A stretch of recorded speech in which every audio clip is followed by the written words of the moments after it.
A forceful gavel strike intensified the courtroom's oppressive atmosphere, making the air suffocating. A resolute voice declared, "I hereby sentence you to 5 years in prison for the possession of unlabeled medication." It was an utterly disproportionate sentence for such an offense. Astonishment replaced the courtroom's silence and murmurs rippled through the crowd. Suddenly, a man in the audience rose, silencing the whispers. "Excuse me for the interruption," he stated. All eyes shifted to him. The judge appeared startled, sensing a grave error. Join us to share powerful stories by hitting the like and subscribe buttons. Don't forget to activate the notification bell to begin your day with profound insights and genuine empathy. Morning sunlight pierced the thin curtains of a small apartment in Havenfield, Texas. Gentle rays filtered into the cramped yet orderly living room. Angela Brooks, a divorced black mother of 3, awoke at her usual 5:30 a.m. routine. One hand cradled a steaming coffee cup, the other clutched a laundry basket. At this hour, the apartment was still, save for the dryer's hum and the floorboard's soft creak beneath her feet. This was her cherished time before the rush, before the burden of 2 jobs and 3 children became overwhelming. Angela's life was a relentless marathon, seemingly without end. At 39, she had long abandoned personal dreams, like becoming a renowned chef. Instead, her world revolved around her 3 children, Nathan, 15, Lily, 12, and Emma, 7. Mornings found her as a waitress at a small diner on the town's edge, where regulars knew her by name and often left generous tips, just enough to scrape by. Evenings were spent cleaning hospital rooms, mopping floors and wiping counters until her knees ached. Every morning began identically. Angela had just finished folding a laundry batch when Nathan's alarm buzzed from his room. "Come on, guys," she called, her voice brimming with energy and resolve. "It's time to get up." Nathan stumbled out first, tall and lanky, rubbing sleep from his eyes. "Morning, Mom," he mumbled, heading for the kitchen. Lily followed, her hair in a loose ponytail, scrolling through her phone. Emma, the youngest, emerged last, clutching her worn teddy bear. Angela kissed each child's forehead as they passed, her heart swelling with love, yet burdened by worry over whether she was enough. "Breakfast is on the table, sweethearts," she gently encouraged. The children responded with sleepy murmurs, "Thanks, Mom." They quickly ate and donned their uniforms. When the children were ready for school, it was also time for Angela to leave for work. Her coffee had long gone cold, but there was no time to reheat it. She grabbed her bag and car keys, ushering the kids out the door. "Have a great day," she cheerfully called, waving them off at the bus stop before climbing into her old, beat-up car. The vehicle groaned as she turned the key, and Angela silently prayed it would last, as repairs were unaffordable. Angela's morning shift at the diner was unusually busy, with booths packed by factory workers grabbing breakfast before their shifts. She moved swiftly, balancing trays of eggs and coffee, flashing her signature weary smile. "How's the family, Mr. Patterson?" she asked one regular, though she barely had time to hear his reply before hurrying to the next table. By the end of her shift, her feet throbbed, and her back ached from bending over counters all morning. Clocking out, Angela recalled an errand. She needed to take her mother, a retired nurse with declining health, her heart medication. Angela found the pills in her car, still in the bottle her mother had given her the night before. The label had worn off over time, but Angela thought nothing of it. She placed the bottle in her bag and headed toward her mother's house. The drive to her mother's house was uneventful, save for the rumbling of Angela's old car and the worries buzzing in her mind. She glanced at the dashboard clock, calculating how quickly she could drop off the medication and return to the bus stop to pick up her kids. The afternoon sun cast long shadows across Havenfield's quiet streets, but Angela barely noticed. Her mind raced with schedules and unpaid bills. At a red light, Angela reached into her bag and felt the small, unlabeled bottle her mother had given her. The label was peeling, its adhesive edges curling. Her mother had chuckled about it, saying, "Don't worry, honey, it's just my heart meds. You know I can never peel those labels off without tearing them." Angela nodded absently and tossed the bottle into her bag. Her mother's house wasn't far, but Angela couldn't shake the nagging feeling that she was running out of time.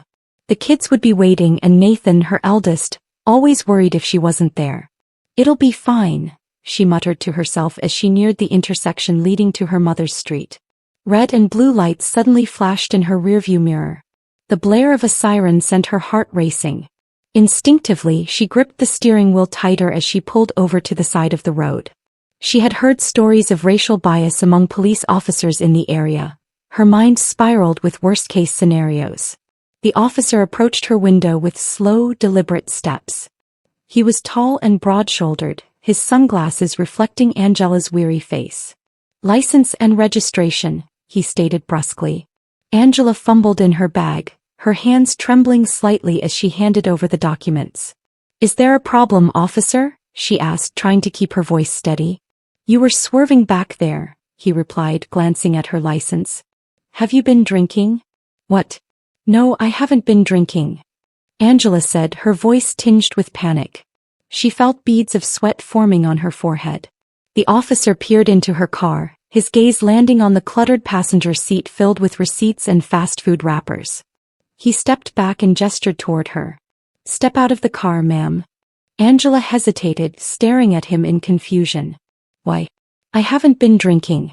I was just..." "Step out of the car," he repeated, his tone firmer and louder this time. Angela's breath quickened as she unbuckled her seatbelt and opened the door. The cool air hit her like a slap as she stepped onto the gravel shoulder. "I need to search your car," the officer said. "Search my car? Why? I haven't done anything wrong." Angela's voice rose, fear giving way to frustration. She watched him circle her car, flashlight in hand, even though the sun was still high in the sky. "You can't do this. I'm just trying to get to my mother's house," Angela said, her voice trembling. She wanted to protest, but the words caught in her throat. In the stories she'd heard, Black people who resisted or demanded answers rarely fared well. The officer ignored her protests and began rifling through her belongings. Angela stood frozen on the roadside, her hands clenched at her sides, powerless as he sifted through her things. Then his searching hands and probing eyes found a small, unlabeled bottle. "What's this?" the officer asked, holding the bottle up. Angela's heart sank. "That's my mom's heart medication," she said quickly. "She asked me to bring it to her." "Unlabeled drugs, ma'am," the officer replied coldly. "Do you have a prescription for these?" "They're not mine, Angela cried, her voice cracking. "They're my mom's. She's elderly and the label fell off. I'm just trying to help her." The officer didn't respond. He reached for his radio, murmuring something into it, his eyes never leaving Angela. She could feel her pulse thudding in her ears. How could this be happening? He was just trying to help her mother.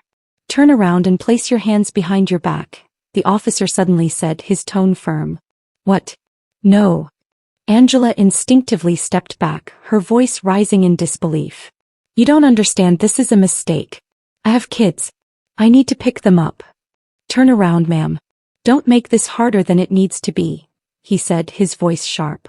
Angela felt tears prick her eyes as she turned around, the cold metal of the handcuffs biting into her wrists. The weight of them was unbearable, the final click echoing in her ears. "Please," she whispered, her voice breaking, "this isn't right." The officer led her to the back of the patrol car, his grip firm but not rough. Angela stumbled slightly, her legs trembling. She glanced back at her car, her mind reeling. How would the kids know she wasn't coming? Who would pick them up? What would happen to them? As the door slammed shut behind her, Angela felt the full weight of helplessness. She was trapped, powerless, and entirely at the mercy of a system that didn't care about her story. She pressed her forehead against the window, watching her car grow smaller as they drove away, leaving behind the life she had worked so hard to hold together. Deep inside, a flicker of anger began to rise. This wasn't fair. This wasn't justice. And though she feared what lay ahead, she knew one thing: she would fight. For her kids, for herself, for the truth. The police station's fluorescent lights flickered weakly, casting a cold, sterile glow on everything. Angela sat in the corner of the holding area, her wrists still aching from the handcuffs, though they had been removed shortly after her arrival. The hard plastic chair felt more like punishment than a place to rest, and the room's foul odor churned her stomach. She hugged herself, her breath shaky, trying to process what had just occurred. It felt like a nightmare she couldn't escape. Her thoughts raced endlessly. What about the kids? Had the school called? Were they okay without her? Nathan was old enough to look after his siblings, but the thought of him worrying about her absence brought tears to her eyes. A young officer approached her, clipboard in hand. His demeanor wasn't hostile, but neither was it kind, just another cog in the system. "Angela Brooks?" he asked without looking up. She nodded, her voice caught in her throat. "You're being charged with possession of a controlled substance without a prescription." Angela's chest tightened, her voice trembling as she spoke. "It's not what you think. Those pills belong to my mom. She gave them to me because—" "Save it for the judge," the officer interrupted, his tone clipped. He scribbled something on the clipboard and walked away, leaving Angela feeling even smaller. She looked around the holding area. A woman in the corner muttered to herself while another man paced back and forth. Everything was eerily quiet, save for the occasional creak of a door or the muffled voices of officers discussing unrelated matters. Angela felt out of place, like she didn't belong here, but here she was. Her mind swirled with fear and frustration. "This can't be happening," she thought. "I'm not a criminal. I did everything right.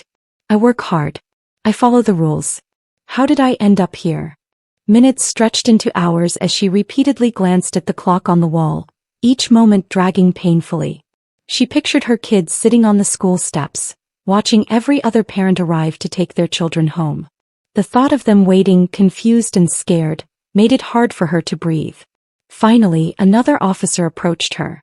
He was older, his face lined with years of experience and fatigue. He motioned for her to follow. "We need to take your statement," he said. Angela was led down a long hallway, the walls lined with faded posters about community policing, their messages now feeling hollow. She was brought into a small interrogation room. The stark white walls were bare, and the only furniture was a metal table and 2 chairs. A camera in the corner loomed like an unblinking eye, recording everything. The officer gestured for her to sit before leaving the room without a word. Moments later, a man in a simple suit entered, carrying a folder. His demeanor was calm but detached, the practiced neutrality of someone who had done this hundreds of times before. He introduced himself as Detective Harris, sitting across from Angela and opening the folder. "Miss Brooks," he began, his voice steady, "you've been arrested for possession of a controlled substance without a prescription. This is a serious offense." Angela leaned forward, her voice laced with desperation. "Those pills aren't mine. They belong to my mother.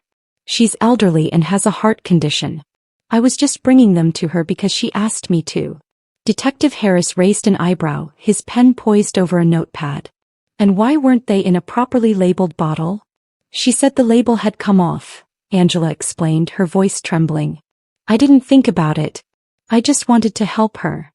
Harris sighed, his expression unreadable. "Do you have proof of that? A prescription with your mother's name on it? Any documentation?" Angela froze.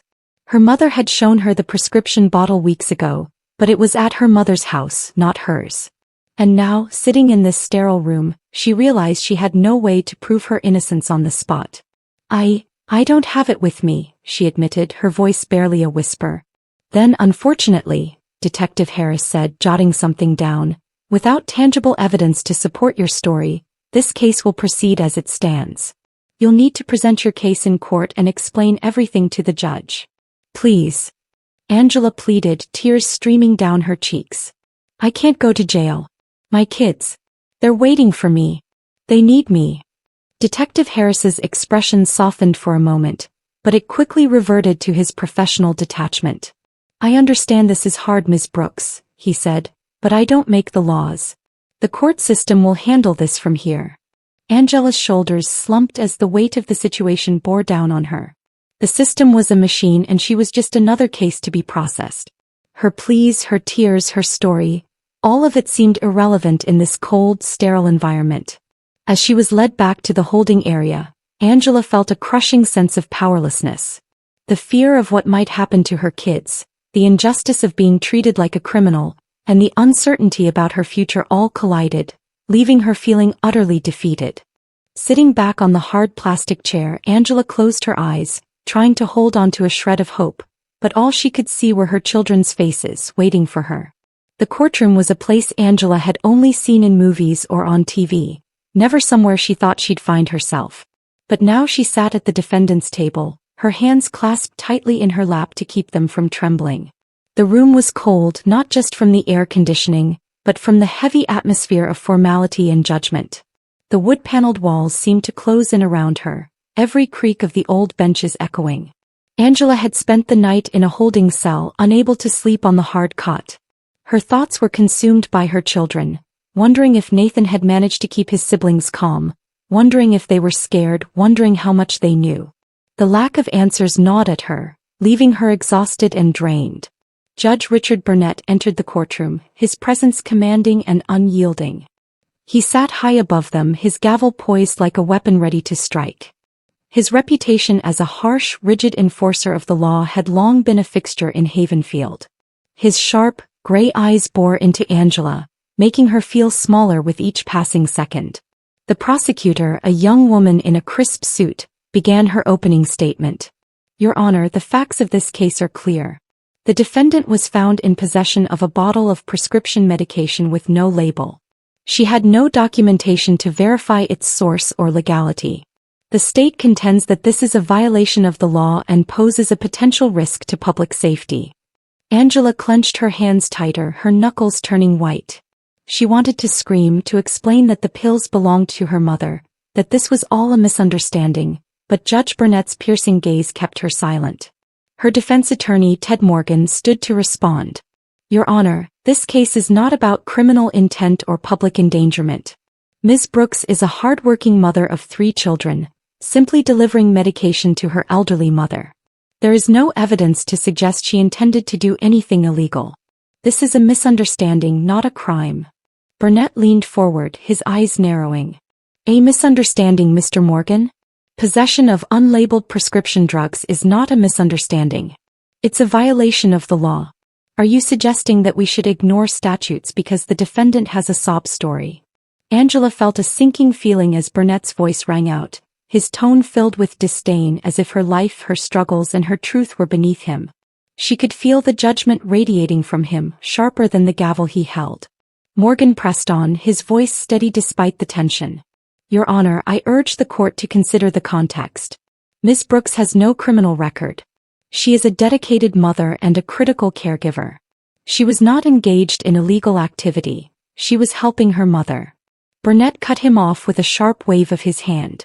Spare me the character appeals. The law does not concern itself with sentiment. The courtroom fell silent, except for the occasional shuffle of feet or a cough from the gallery. Angela's heart sank with each word the judge spoke. Her breathing quickened. She felt like a fly caught in a spider's web, the threads tightening with every word Burnett uttered. The prosecution rested its case, and Morgan stood to deliver his closing argument. Your Honor, Angela Brooks is not a criminal. She is a mother who works tirelessly to provide for her children. This case is about a technicality, not a crime. She has already suffered enough for this misunderstanding. I respectfully request that the court dismiss these charges or, at the very least, allow her to return home to her family on bail. Burnett stared at Morgan, then shifted his cold gaze to Angela. Miss Brooks, do you have anything to say for yourself? Angela felt the weight of the room pressing down on her, the eyes of strangers judging her. But she thought of her children waiting for her at home, and she summoned every ounce of strength she had. Angela spoke, her voice shaky but resolute. I'm not a criminal. I was trying to help my mother. I made a mistake, but I'm not a bad person. My children need me. Please don't take me away from them. For a brief moment the room seemed to hold its breath. Then Burnett leaned back in his chair, a smirk playing on his lips. Miss Brooks, he said, his tone dripping with condescension, this court hears excuses like yours every day. Your children may need you, but the law does not. Your attorney and you continue to make emotional appeals without presenting any evidence to substantiate your claim about the medication. I've heard enough of these unsubstantiated defenses. He lifted his gavel. There are many criminals among your community, and they all try to justify their actions with baseless excuses. Let this serve as a lesson for those who disregard the law. I sentence you to 5 years in prison. The courtroom erupted in shock. 5 years for an unlabeled bottle of medication was an egregiously harsh sentence. Whispers spread like wildfire. This session is adjourned, Burnett declared, striking his gavel one last time. Angela was led away in handcuffs, her sobs muffled by the cold metal around her wrists. The courtroom emptied out, leaving behind an oppressive silence. Ethan Carter stood in the hallway outside, his jaw clenched, his heart pounding. Angela's shattered expression as she was led away was etched into his mind. He gripped his phone tightly, scrolling through his contacts. "James, I need you to look into someone for me," Ethan barked into the phone, his tone firm and urgent. James Harper, his longtime assistant and a seasoned investigator, wasted no time with questions. "Who?" James asked, his voice immediately professional. "Judge Richard Burnett," Ethan replied. "I want everything, his case rulings, background. If there's anything untoward, I need to know." There was a brief pause before James responded. "Consider it done. I'll have a preliminary report by morning." Ethan hung up and leaned against the cold marble wall, his thoughts racing. This wasn't just about Angela anymore. What he had witnessed in that courtroom went beyond personal injustice. It was systemic, deliberate, and vile. That evening, James delivered his findings to Ethan's home. The two men sat in the mayor's study, documents scattered across the desk. James spoke quickly, his voice tinged with anger.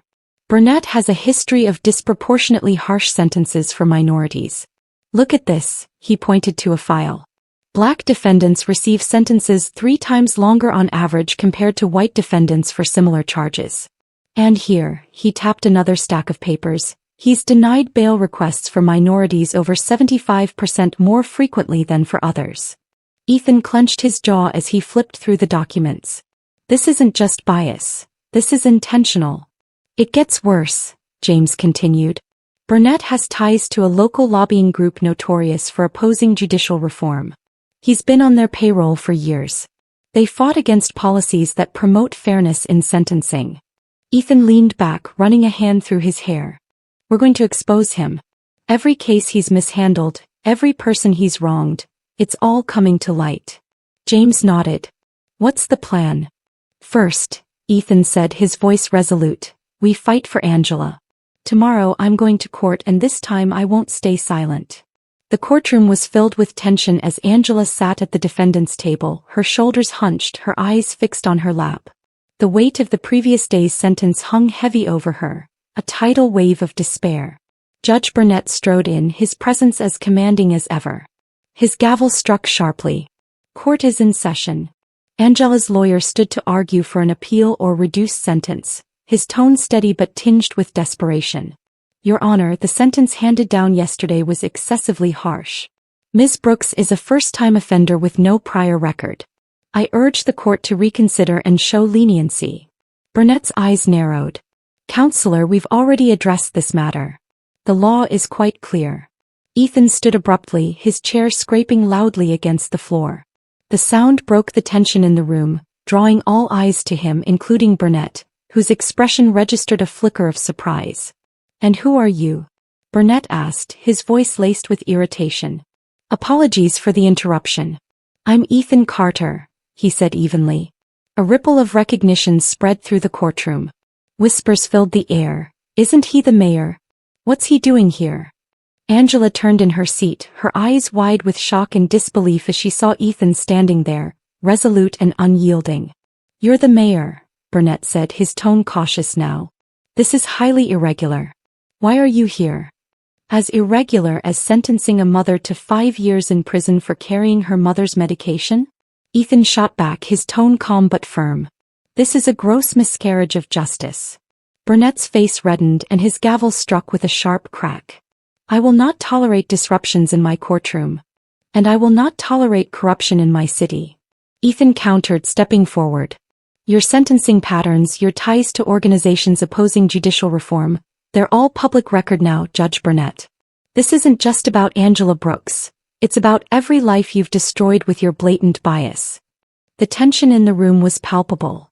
Even the prosecutor shifted uncomfortably, her expression wary. Angela's lawyer seized the moment, standing to address the court. "Your Honor, I must concur. The circumstances surrounding this case and others under your jurisdiction warrant thorough scrutiny. At the very least, Ms. Brooks deserves bail while these matters are investigated." Burnett's face darkened, his composure cracking. He could feel the unease growing among the spectators, the murmurs of discontent, the shifting gazes. All signaled one thing: his power was waning. "I will grant bail," the judge finally said, his voice hoarse. But this case remains under investigation. Ethan's expression remained steadfast. He had secured a victory, but he wasn't done yet. As Angela was escorted out of the courtroom, no longer in handcuffs, their eyes met. She mouthed 2 words, her voice too choked with emotion to speak. "Thank you." Ethan nodded, his resolve hardening further. This wasn't just about Angela. It was about dismantling a system that had allowed someone like Burnett to wield unchecked power for far too long. The courtroom still seemed to reverberate with the tension of the previous hearing. Angela, now released on bail, sat quietly in Ethan's car as he drove her back to her modest home. The streets of Havenfield were calm and peaceful, a stark contrast to the storm of emotions swirling within her. Angela glanced at Ethan, his jaw clenched, his hands gripping the steering wheel tightly. Angela gazed out the window, her thoughts a jumble. The fear and despair of the past few days still loomed fresh, but Ethan's sudden and decisive intervention had sparked a glimmer of hope. When they arrived home, Angela was greeted by her children's joyful cries. The 4 of them embraced tightly, reunited after 2 harrowing days apart. For the first time in what felt like forever, Angela felt a measure of relief, and it was thanks to Ethan. Back at City Hall, Ethan's team worked tirelessly. James Harper, Ethan's right-hand man, had turned the mayor's office into an impromptu investigative hub. Stacks of case files, sentencing records, and notes on old cases were scattered across the long conference table. "I've reached out to a few reporters who are willing to dig deeper into Burnett's rulings," James said, adjusting his glasses. "And listen to this. Several families have come forward. They claimed their loved ones were unfairly sentenced by Burnett, just like Angela." Ethan nodded, pacing the room. "The more we expose, the stronger our case becomes. This isn't just about Angela anymore. It's about holding Burnett accountable for years of abuse." Meanwhile, Angela sat at her kitchen table, staring at the small, tattered bottle of pills that had caused her so much trouble. Her mother, seated across from her, reached out and gently touched her hand. "We're going to get through this, sweetheart," her mother said softly. "Ethan is doing everything he can, and I know you'll come out of this stronger." Angela nodded, her eyes filling with tears. "I hate feeling powerless, Mom. I've worked so hard, and now it feels like it's all falling apart." Her mother squeezed her hand reassuringly. "You're not powerless. You're fighting. And you have people fighting for you." One evening, James burst into Ethan's office, a thick folder in his hands. "You're going to want to see this," he said, breathless. Ethan took the folder and flipped through its contents. It was a detailed analysis of Burnett's sentencing record over the past decade, revealing a clear pattern of discrimination. Not only were his sentences disproportionately harsh for minorities, but his courtroom was also a revolving door for cases involving several private prisons. It appeared Burnett had financial ties to these organizations, a motive for his excessively punitive rulings. "This is it," Ethan said, slamming the folder onto the desk. "This is the leverage we need." The next morning, Ethan held a press conference outside City Hall, flanked by Angela, her lawyer, and several community leaders. He stood at the podium with damning evidence in hand. "Today, I am calling for a full investigation into the conduct of Judge Richard Burnett," Ethan declared, his voice firm. "We have uncovered indisputable evidence of systemic bias and corruption. No one is above the law, not even those who hold the gavel." The crowd erupted in applause and cheers, reporters firing off questions and cameras flashing. Angela, standing beside Ethan, felt a weight lift as the truth began to surface. The investigation moved swiftly, fueled by media scrutiny and public outrage. Angela's case was among the first to be re-examined. Her mother's medical records and a valid prescription for the medication in question were submitted as evidence, proving that the pills were not only legal but critical to her mother's health. Angela's lawyer presented the findings to the appellate court, and within days the charges were dismissed. Angela felt a surge of relief as the judge declared her innocent. For the first time in weeks, she felt the burden of injustice lift from her chest. As she walked out of the courthouse, surrounded by her children and Ethan, she couldn't stop the tears of joy streaming down her face. In stark contrast, Judge Burnett faced a very different fate. The investigation uncovered a web of corruption tied to his rulings, leading to his immediate suspension and a formal hearing to determine judicial misconduct. Families he had wronged for years began to speak out, sharing stories of lives ruined and time stolen. Burnett resigned in disgrace, his career in shambles. The Judicial Review Board launched a statewide initiative to audit other judges for similar patterns of bias, ensuring that his actions would not be repeated. That evening, Angela invited Ethan over for dinner. It was a simple meal, roasted chicken, mashed potatoes, and vegetables, but it was a celebration of freedom and family. Ethan smiled as he helped Emma pour drinks for everyone. As they sat around the table, laughter filled the air. For the first time in weeks, fear and worry were replaced with joy. Angela looked at her children, at Ethan, and at the life she had fought so hard to protect. It wasn't perfect, but it was hers. The fight wasn't over. Angela knew there was still much to do to prevent others from enduring what she had faced. But for now, she allowed herself to savor this moment, surrounded by the people she loved, ready to start anew. And now, join the movement for justice. Subscribe, share your thoughts in the comments, and make these stories a part of your daily life. Together we can create change.